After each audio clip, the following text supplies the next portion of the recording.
अस्सलाम वालेकुम viewers, welcome to Urdu से YouTube channel. Like the video, subscribe my channel and press the bell icon to get notified. नाम है रीमा। रीमा नाम के इंग्लिश में स्पेलिंग बनते हैं RIMA। रीमा नाम का इस्तेमाल लड़कियों के नामों में होता है। रीमा नाम लड़कियों के लिए मखसूस है। रीमा नाम का मजहब मुस्लिम है। रीमा नाम के मायने हैं सफ़ेद हिरन।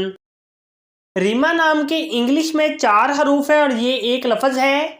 4 वर्ड्स एंड 1 लेटर। रीमा नाम के उर्दू में 4 हरूफ है और ये एक लफ्ज़ है।